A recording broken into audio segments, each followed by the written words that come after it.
y poder seguir, hermanos, estudiando lo que hemos tomado hace algunos meses y hemos venido estudiando. Yo creo que le ha servido a la vida de cada uno de ustedes, como también me ha servido a mi vida personal, el poder estudiar la palabra del Señor y el poder poner en práctica e ir más allá de una lectura fácil o una lectura rápida a uno de los sermones más gloriosos que Jesús le dio a sus seguidores.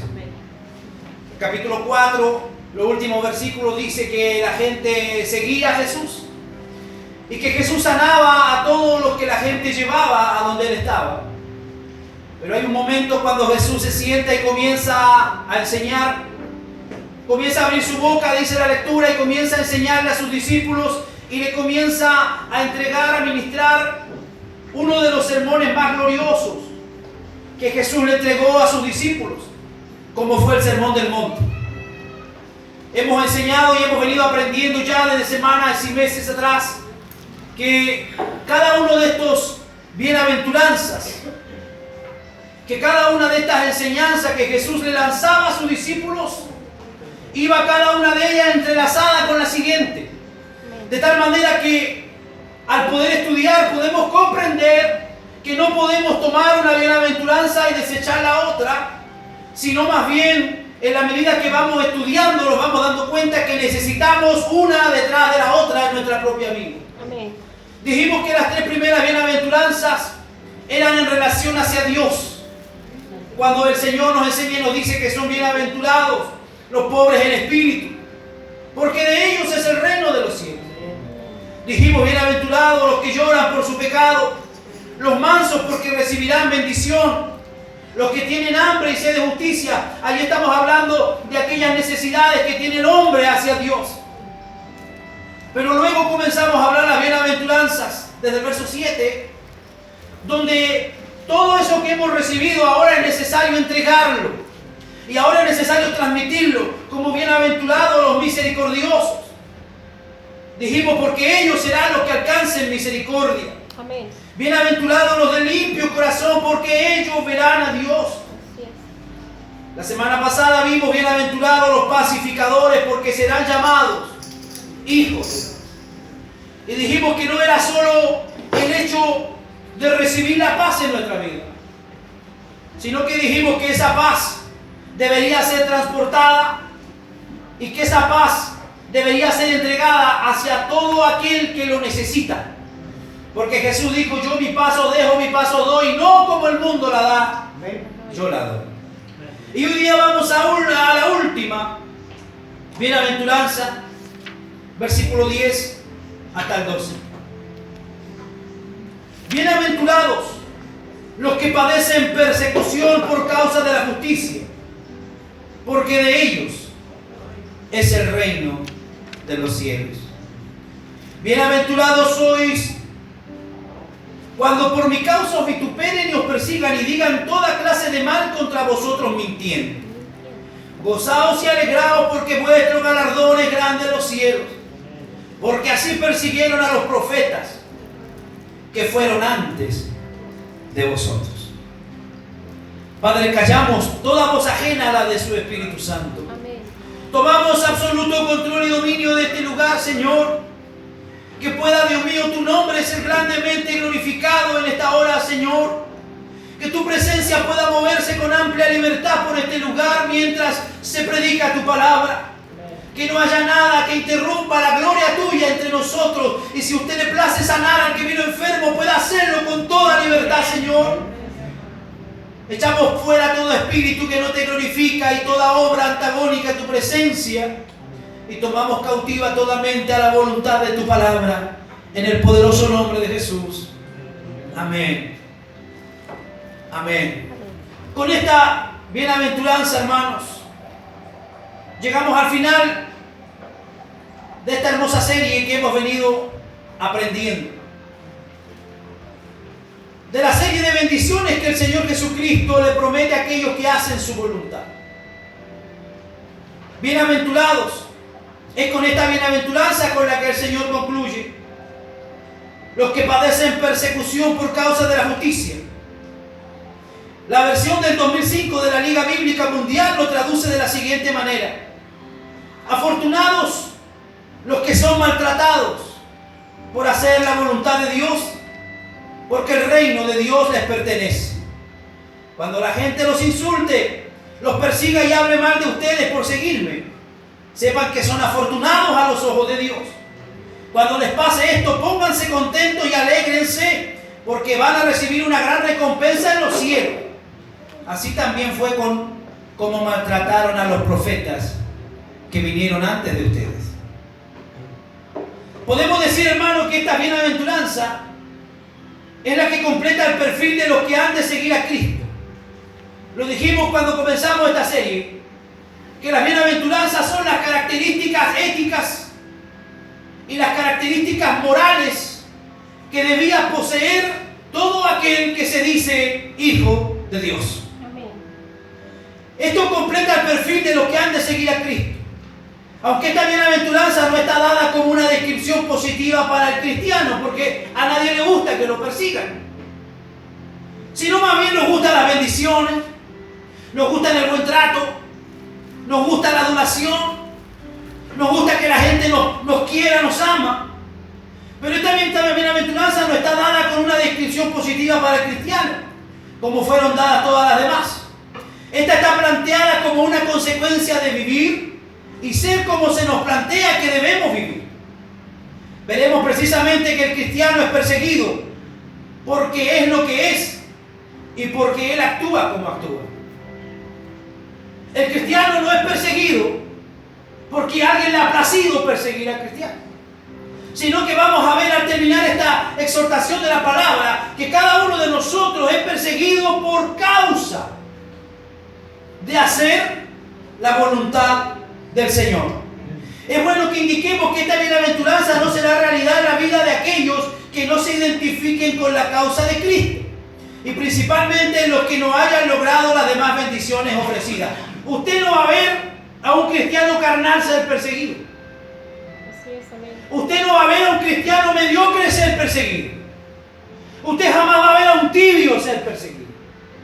Los que son perseguidos son aquellos que cada día están tratando de hacer la voluntad del Señor. Otro detalle que debemos destacar de esta última bienaventuranza es el hecho de que la promesa ofrecida es la misma que se plantea en la primera bienaventuranza a los que son pobres de espíritu. Siendo así, como dijimos al principio, la promesa de la primera es la primera y es la promesa para la última. Cuando Jesús comienza a hablar de las bienaventuranzas, Él comienza a hablar del reino de los cielos. Y cuando Jesús termina de hablar de la bienaventuranza, termina hablando del reino de los cielos. O sea que todas estas bienaventuranzas y bendiciones tienen una repercusión celestial. Tienen una connotación que no es algo terrenal. ¿Por qué Jesús lo recalca así? Porque muchos de los que seguían pensaban que Jesús hablaba de un reino terrenal. Muchos de los que seguían a Jesús, aún en esas instancias, en esos momentos, pensaban y esperaban a un Mesías guerrero, a un Mesías que venga con espada, a un Mesías que venga con caballería a liberarlos de el oprobio romano. Por eso es que Jesús resalta su bienaventuranza hablando del reino, que no era un reino terrenal, sino que era un reino celestial. Amén. Y eso es algo que a nosotros debe clarificarnos también, que nuestra ciudadanía no está aquí. Nuestra ciudadanía no está en la tierra, por eso es que el cristiano no debe aferrarse a la vida terrenal. Pablo lo dijo ciertamente muchas veces: para mí vivir es Cristo. O sea, si yo tengo que vivir, mi vida quiero que sea Cristo y que gire en torno a Cristo. Amén. Y él también dice: aún si tuviera que morir, para mí morir es ganancia, porque iba a estar en la presencia de aquel que él tanto amaba. Amén. Por último, debemos destacar que no podemos hablar de bienaventuranza para los perseguidos si no debemos destacar quiénes son los perseguidos por causa de la justicia, ya que esta bienaventuranza ha sido muy mal interpretada por los predicadores, ha sido muy manipulada y aplicada a otros motivos, los cuales no tienen nada que ver con la justicia divina ni con el reino de los cielos. Vamos a ver que la persecución se va a dar por causa de la justicia. Vamos a ver quiénes son los perseguidores y vamos a ver cuál debe ser la actitud de los que son perseguidos en esta mañana. Queremos destacar que el Señor no se refiere aquí a los que son perseguidos por ser reprensibles. Jesús no se está refiriendo a aquellos que son criticados y perseguidos por tener un mal testimonio. Porque hay mucha gente que es perseguida hoy, que es criticada a nivel de toda área, hermano, en sus vidas. ¿Por qué? Porque son cuestionables. Pero Jesús no está diciendo bienaventurados ellos. Jesús no está diciendo que por causa de tus dificultades seas bienaventurado. Jesús no está diciendo que eres bienaventurado a causa de los problemas que tienes por tu temperamento. Porque muchos de los problemas que tenemos son consecuencias de nuestro temperamento, de nuestras malas actitudes, de nuestras malas obras en esta vida. Otros porque carecen de sabiduría. Hay gente la cual es perseguida y no es tolerada porque le falta sabiduría. Así es, Señor, amén. Porque el Señor no se ha revelado, no se ha manifestado en su vida. O por tener un testimonio legalista. Hay gente que es perseguida por ser legalista. Porque yo he dicho siempre que detrás de un legalista siempre hay un inmoral. Detrás de aquel que se llena de reglamentos y que se llena de cosas, siempre hay alguien que practica la inmoralidad. O porque son fanáticos y no cristianos. O porque son demasiado celosos con detalle, donde Dios no nos demanda esta actitud. No es una persecución por causa de la justicia el ser perseguido por hacer cosas indebidas, ya que a los cristianos se nos manda a ser prudentes como serpientes y sencillos como palomas. Sí, Señor, amén. El apóstol Pedro nos dice en 1 de Pedro 4:15: así que ninguno de vosotros padezca como homicida, ninguno de vosotros padezca como ladrón o como malhechor o por entrometerse en lo ajeno. Muchas veces la vida del cristiano, hermano, se trastorna en una vida difícil. Muchas veces la vida del cristiano se trastorna y se transforma en una vida difícil de andar y caminar. Y muchas veces somos perseguidos. Y muchas veces somos cuestionados. Y muchas veces somos criticados. Pero no es por causa de la obra de Cristo, sino que es causa de nuestras malas acciones. Es causa de nuestras malas decisiones. Por eso el apóstol dice: ninguno padezca como homicida, ninguno padezca como ladrón o malhechor o por entrometerse en lo ajeno. No son perseguidos por causa de la justicia aquellos a quienes el mundo les cataloga de mártires. ¿Ha oído usted hablar de los mártires? Hay muchos que a diario mueren por causa de la religión. Pero eso no significa que sean bienaventurados, porque hay muchos de ellos que son imprudentes. Hay muchos de ellos que practican la imprudencia, que practican la intolerancia y que usan la palabra de Dios como un escudo para protegerse. Hay gente que es martirizada por eso y no son bienaventurados. Sí, Señor. Hay otros que han sufrido, han tenido maltrato, cárceles, persecución por alguna causa que sea religiosa o política. Pero Jesús tampoco se está refiriendo a ellos.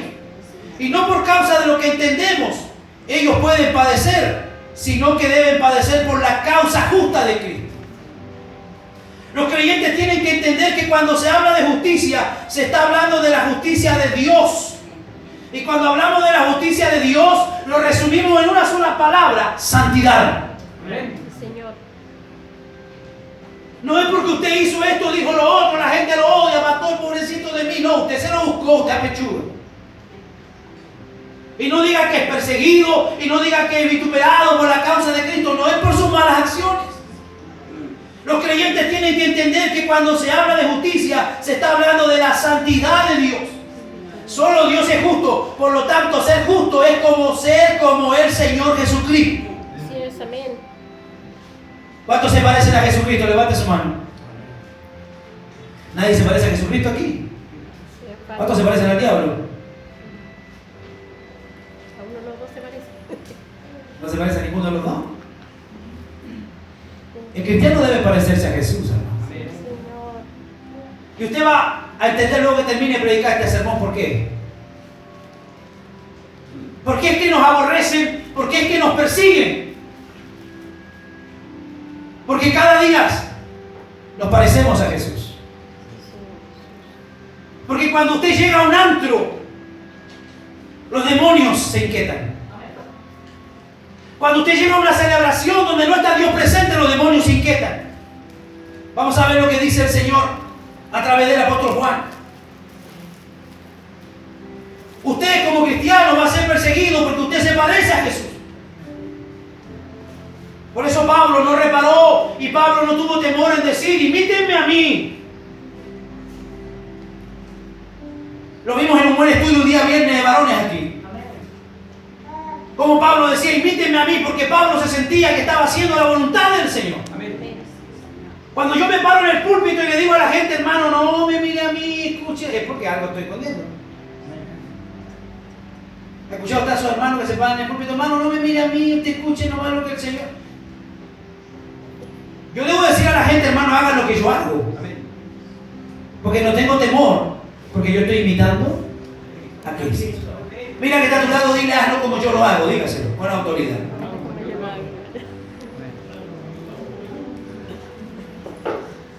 El mismo Señor Jesucristo declaró a sus discípulos en San Juan 15, del 18 al 20, si el mundo os aborrece, ¿a cuánto les aborrece el mundo aquí? Cuando usted llega dice, ya llegó este canuto. Y como que usted le mata la fiesta. ¿O no? Sin quererlo. Sin quererlo, cuando llegamos a un lugar a veces donde no está Dios, como que se siente así el balde de agua fría. Aunque usted no diga nada, el solo hecho de que usted llegó ahí. Si el mundo os aborrece, sabed que a mí me ha aborrecido antes que a vosotros.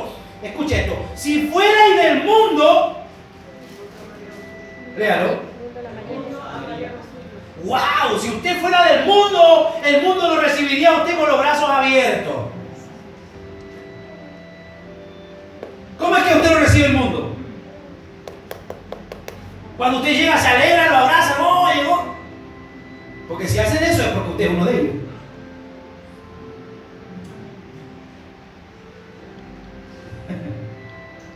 Porque el mundo amaría lo suyo.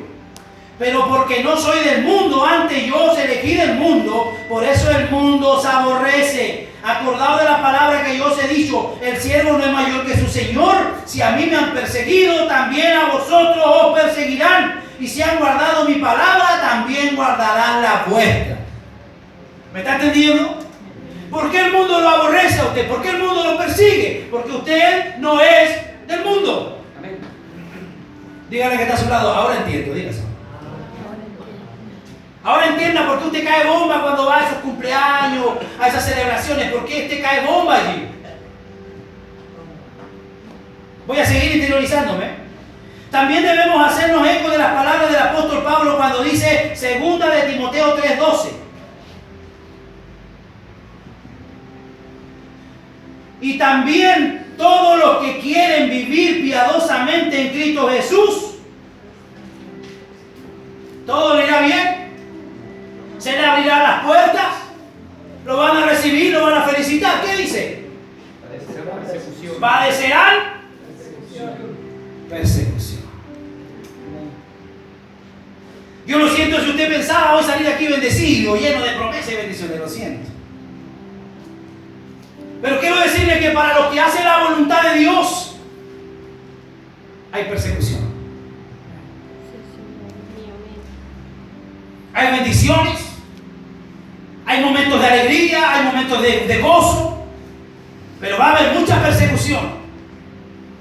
Indicándonos con esto que los perseguidos que recibirán la promesa del reino de los cielos son aquellos que vivan conforme a la vida de piedad que vivió el Señor y predicó nuestro Señor Jesucristo. Tanto en el Antiguo Testamento como en el Nuevo Testamento encontramos ejemplos de hombres que padecieron por causa de la justicia. Lo que nos demuestra que esto es posible y que Dios ha bendecido y protegido a los creyentes piadosos que han sido perseguidos por ser justos. Desde Abel hasta el profeta Zacarías, los justos siempre han sido perseguidos.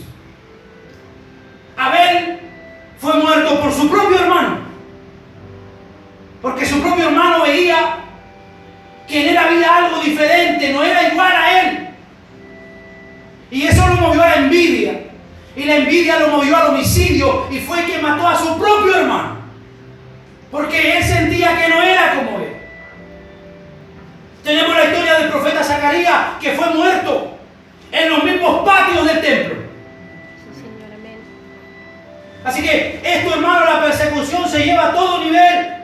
Tenemos a Moisés siendo perseguido por Faraón. Tenemos a David siendo perseguido por envidia por el rey Saúl. También tenemos la terrible persecución del profeta Elías. Tenemos la triste historia de Jeremías, que toda su vida y su ministerio, la mayor parte, fue perseguido y aún murió en manos de la turba, siendo golpeado y siendo apedreado. Tenemos la historia de muchos profetas. Todos estos fueron reconocidos como hombres justos que padecieron por causa de la justicia de Dios. Y en el Nuevo Testamento tenemos ejemplos particulares para mencionar, como el caso de los apóstoles. Cada uno de ellos fueron martirizados de la forma más terrible que usted puede imaginarse. Amén. Cada uno de ellos fueron muertos de la forma más horrible que siquiera nosotros pudiéramos imaginar hoy día. Sí, Señor. Asimismo tenemos el caso de Esteban. Asimismo Jacobo y del apóstol Pablo, quienes nos cuentan mucho de lo que padecieron ahí en 2 Corintios capítulo 11. El apóstol Pablo está hablando un poco de lo que le tocó a él padecer por la causa de Cristo. Sí, Señor. 2 Corintios capítulo 11 del 23 al 28. Soy ministro de Cristo. Como si estuviera loco hablo. Yo más. En trabajos más abundantes. En azotes sin número. En cárceles más. En peligro de muerte muchas veces. De los judíos 5 veces he recibido 40 azotes menos uno. 3 veces he sido azotado con varas. 1 vez apedreado. 3 veces he padecido naufragio. 1 noche y un día he estado como náufrago en alta mar. En camino muchas veces el peligro de río, peligro de ladrones, peligro de los de mi nación, peligro de los gentiles, peligro en la ciudad, peligro en el desierto, peligro en el mar y peligro entre falsos hermanos. En trabajo y fatiga, en mucho desvelo, en hambre y sed, en muchos ayunos, en frío, en desnudez. Todos esos sufrimientos son parte del currículum de un hombre de Dios. Por eso hoy día nosotros no debemos llorar como nenas cuando se nos critica. Así es, amén. Por eso hoy día no debemos llorar como niños cuando se nos cuestiona, cuando se blasfema, cuando se nos insulta, cuando se nos calumnia. Porque ese ha sido el espíritu que el diablo ha usado siempre para poder atacar a los que están tratando de hacer el bien. Amén, Señor. Este mismo hombre es el que la semana pasada estudiábamos. Aquel que decía, yo quiero hacer el bien, pero no puedo porque la carne me lleva a hacer lo malo. Ese mismo hombre es el que aquí está diciendo que ha sufrido tanto por la causa de Cristo, tanto de los del mundo, dice él, como los de mi nación y como los falsos hermanos. Señor. Dentro de la historia del cristianismo vemos hombres justos que fueron perseguidos hasta dar su vida por Jesús. Tales como Juan Hus y los precursores de la Reforma. ¿Cuál fue la forma de morir de Juan Hus? Fue quemado en la hoguera, porque no fueron entendidas su doctrina, su enseñanza. Podemos ver los hombres como que trajeron avivamiento en este siglo, o la vida de Hudson Taylor, que fue misionero en la China y vivió en ese siglo, o la historia de los misioneros como los conocidos Eliot y sus compañeros, quienes murieron en manos de los indios Aucas. Podemos ver a lo largo de la Biblia la historia de los hombres que han tratado de hacer el bien, cómo han sido perseguidos. Así es, Señor. Tenemos al profeta Isaías, que fue amarrado a un árbol y fue cortado como quien corta una jamonada. Tenemos a los profetas siendo muertos por manos de muchas veces los mismos judíos. Y todo eso es lo que de alguna manera representa el servir a Dios, el vivir en santidad. Así es, Señor. Si usted no vive en santidad, usted está viviendo de acuerdo a los parámetros del mundo. Por eso el mundo a usted no lo molesta, por eso lo ama. Así es, Señor. Pero cuando usted decide vivir en los parámetros del Señor, cuando usted decide hacer la voluntad del Señor, yo le aseguro que va a venir persecución sobre su vida. Va a venir incomprensión. Y como decíamos la semana pasada, los enemigos se van a transformar a uno de su propia casa. Sí, Señor, amén. No hay que ir allá afuera a buscar enemigos. A veces se van a levantar en la misma casa. ¿Por qué? Porque es el plan, es el trabajo que el enemigo quiere hacer en la vida de aquellos que quieren agradar a Dios. Sí, Señor. Hay una historia muy hermosa, hermano, muy gloriosa, como es la historia de Job. Esa es la Biblia que aparece el diablo un día ya cuando había una reunión extraordinaria en el cielo. No lo dice así la Biblia, yo lo estoy parafraseando. Y aparece uno de los hijos de Dios, entre los cuales venía también, dice, Satanás. Entonces Dios le dice, oye, ¿y tú de dónde vienes? Tan agitado. De rodear la tierra, de andar por ella. Oh, ¿ya has visto a mi siervo Job? Que no hay otro como él en la tierra. Varón justo. Varón que honra mi nombre. Temeroso. Justo, piadoso. Entonces el diablo con mucho sarcasmo le dice, ¿acaso Job te teme de balde? Porque el diablo es sarcástico. ¿Qué le está diciendo? ¿Acaso Job te teme? ¿No será porque tú lo tienes bendecido? ¿No será porque tú tienes una línea, una zanja, lo tienes a él totalmente cubierto y protegido? Pero dice el diablo, ve y toca todo lo que tiene y vas a ver cómo te blasfema y cómo te maldice en tu presencia. Amén. Entonces Dios le dice al diablo, bueno, vaya, tóquelo, pero no le toque su alma. Amén. Y el diablo va autorizado por Dios y toca y destruye todo lo que Job tiene. Y aún así Job se mantiene en integridad. En el capítulo 2 de Job, verso 9, podemos escuchar a la mujer de Job hablando las mismas palabras que habló el diablo. Porque a veces mucho de lo que nosotros decimos somos influenciados desde el infierno. Dice la Biblia que la lengua nuestra es inflamada desde el mismo infierno. Sí, Señor. Vamos a ver qué dice Job 2:9. Entonces le dijo su mujer, ¿aún retienes tu integridad? ¿Qué dice? Maldice a Dios. Maldice a Dios y muérete. y muérete. O sea que el diablo, antes de venir a destruir a Job, trabajó en el corazón de la mujer.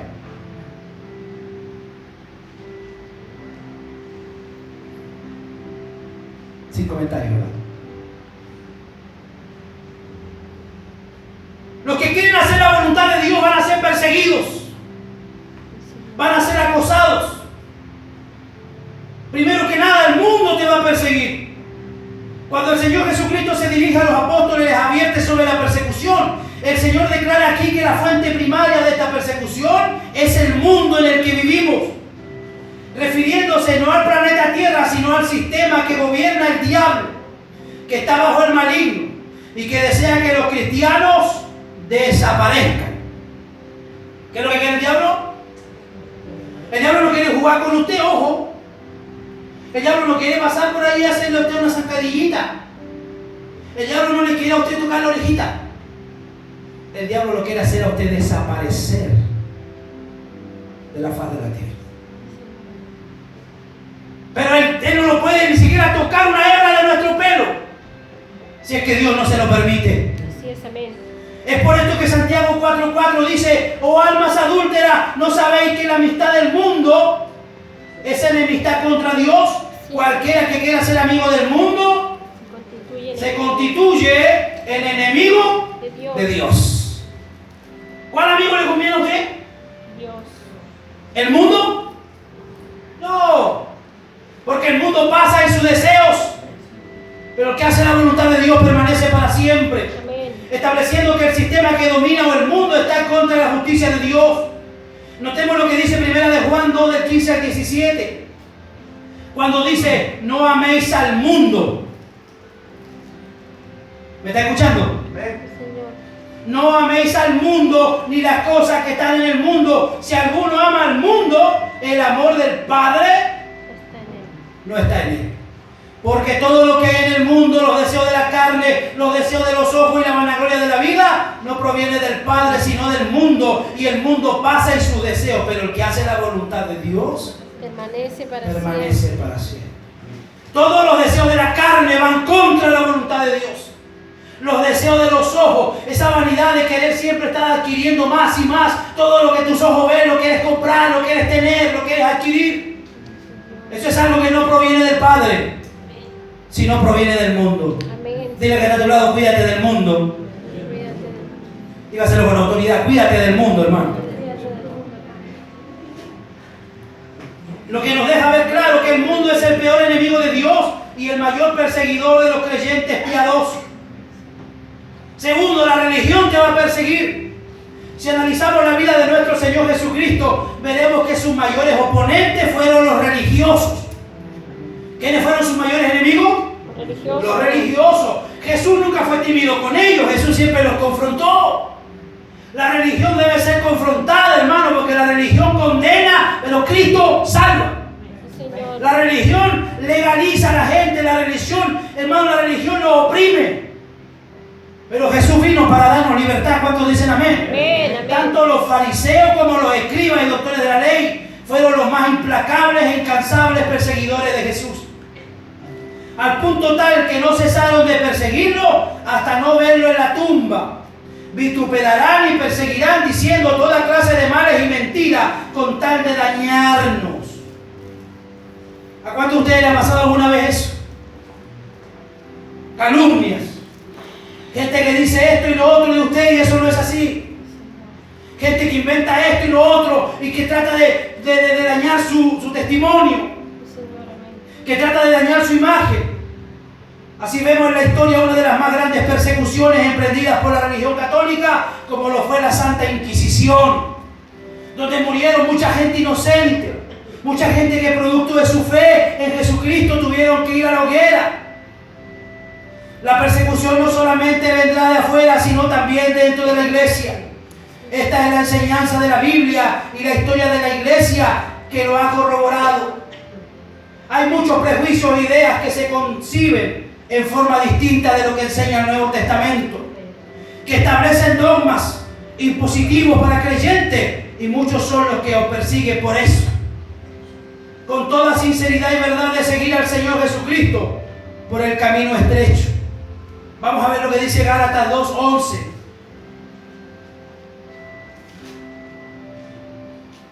Gálatas capítulo 2, verso 11 hasta el 14. Pero cuando Pedro vino a Antioquía, le resistí cara a cara porque era de condenar. Pues antes que viniese algunos de parte de Jacob, comía con los gentiles. Pero después que vinieron, se retraía y se apartaba porque tenía miedo de los de la circuncisión.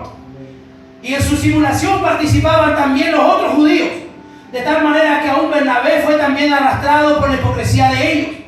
Pero cuando vi que no andaban rectamente conforme a la verdad del Evangelio, dije a Pedro delante de todos: si tú siendo judío vives como los gentiles y no como judío, ¿por qué obligas a los gentiles, a nosotros judíos, a qué dicen? A los gentiles a judaizarse? Ahí será un conflicto, hermanos. Será un conflicto en que Pedro estaba viviendo de una manera cuando había un grupo de gente. Y cuando llegaban los otros de la circuncisión, él automáticamente se cambiaba de equipo y se transportaba al otro grupo. Entonces esto, dice el apóstol Pablo, era de condenar, porque no estaba hablando bien de él. Eso habla, hermano, muchas veces de nuestro doble estándar. O habla de nuestra doble manera de ver y de presentar y de vivir la vida. De vivir el Evangelio. Estamos de una manera cuando estamos con los hermanos. Y cuando yo estoy con los que no son hermanos, me comporto de otra manera. Hablo de una forma en la iglesia y cuando no estoy en la iglesia hablo de otra forma. De eso estaba hablando, más allá de lo que era la doctrina. Nos lleva a reflexionar, hermanos, de que nosotros debemos ser personas honestas, que debemos ser personas honorables y que nuestro comportamiento debe ser el mismo en público y en secreto. ¿Cuántos dicen amén? Dígale al que está a su lado, debes tener un solo comportamiento. El público y el secreto. Segundo, el legalismo. Te va a perseguir el legalismo. El legalismo es una actitud equivocada en cuanto al código de leyes con las que una persona vive. El legalismo incluye la presencia de la ley, el motivo equivocado para obedecerla y frecuentemente el mal uso del poder dado para aguantar la ley. No te olvides lo que la palabra dice, que ningún hombre jamás pudo cumplir la ley. Pero aún así hay gente que le gusta vivir el evangelio de manera legalista. Que usted no puede hacer esto, usted no puede hacer esto otro, usted no puede ir para allá, usted no puede ir para acá, pero al final eso a usted no le va a permitir vivir un evangelio en plenitud. No le va a permitir a usted vivir un evangelio en libertad. Pero debemos ser cuidadosos, porque de la libertad al libertinaje hay una pequeña línea que nosotros no debemos atravesar. Cristo nos hizo libres. Amén. ¿Cuántos son libres? Levante su mano. Amén. Nos hizo libres para poder servirle. El motivo del legalista es la exaltación del yo. Siempre donde hay un legalista hay una persona altiva y orgullosa. En la mayoría de los casos toma apariencia de piedad, pero sus hechos niegan aquella piedad. Amén.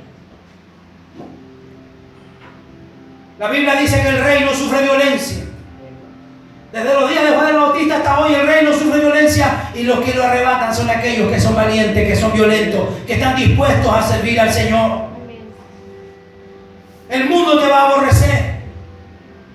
Pero Jesús le dice en Lucas 6:26 a los que le siguen: ay de vosotros cuando os alaben. Porque cuando la gente te adula, cuando la gente te alaba, es porque tú eres uno de ellos.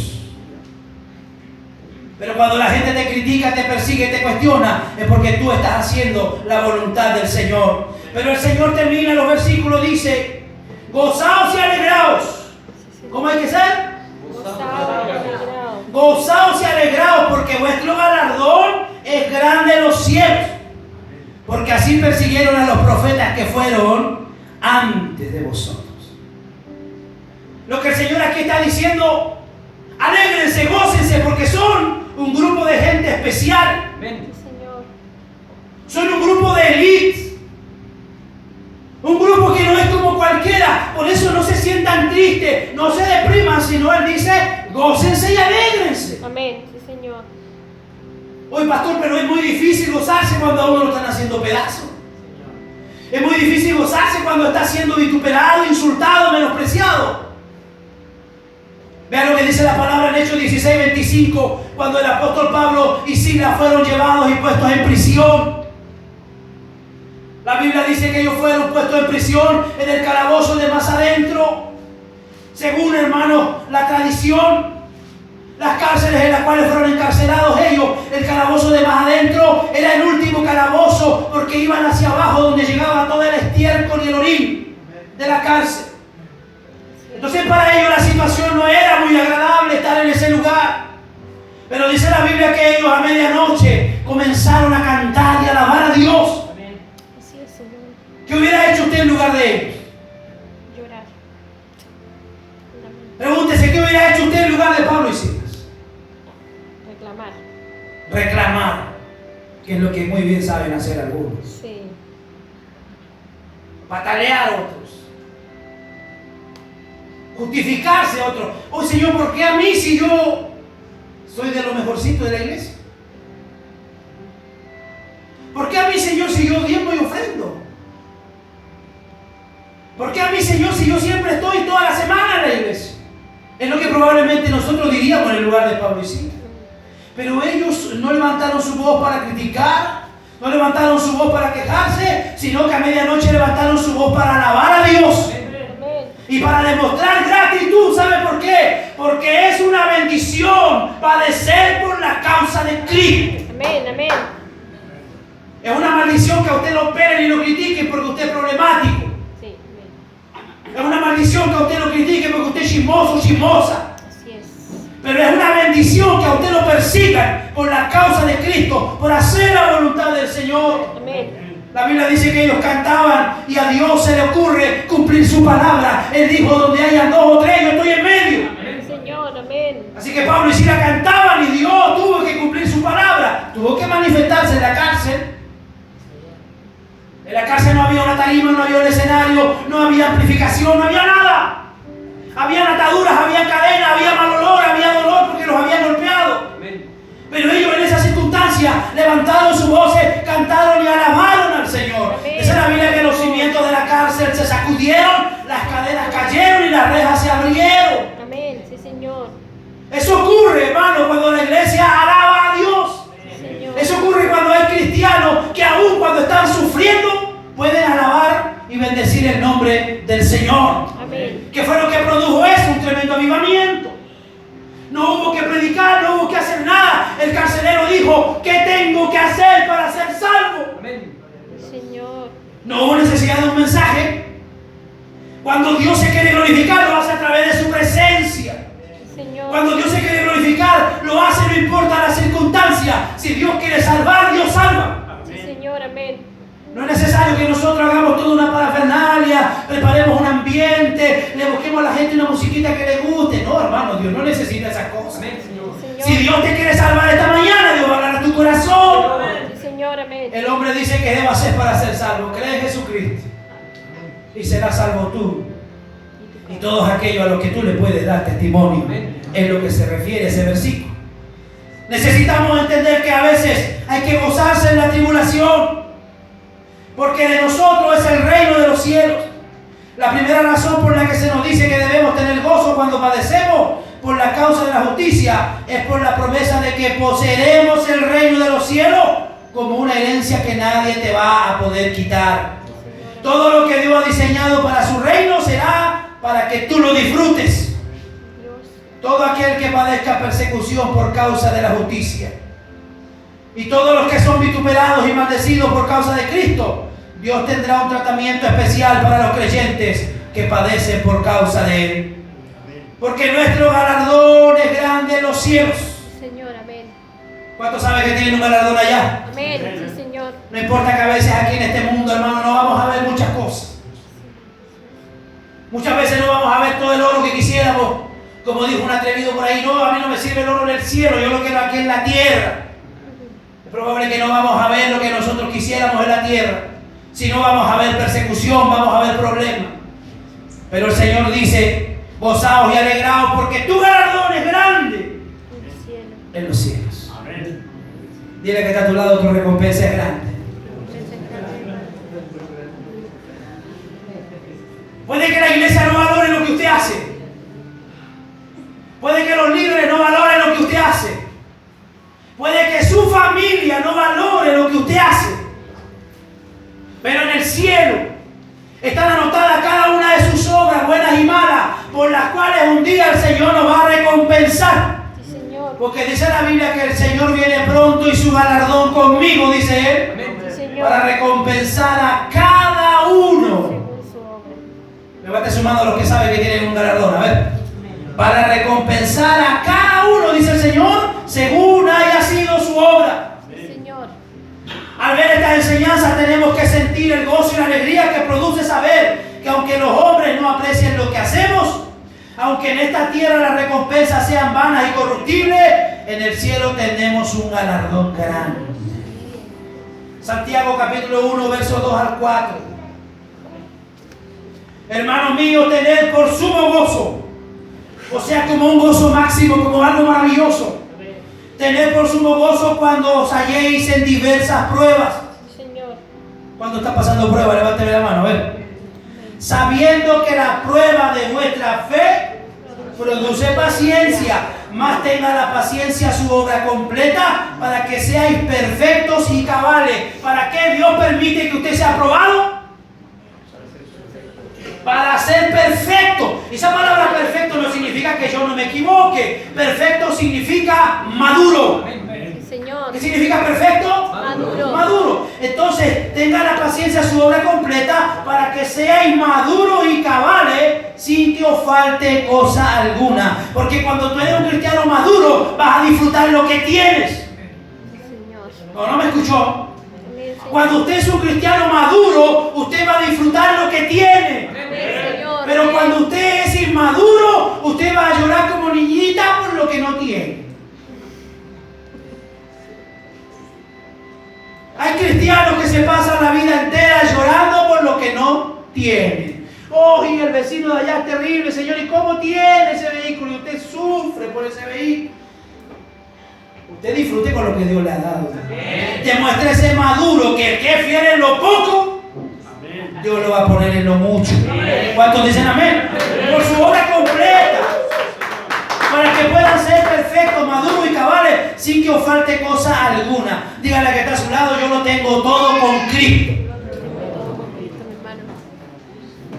No lo veo muy convencido.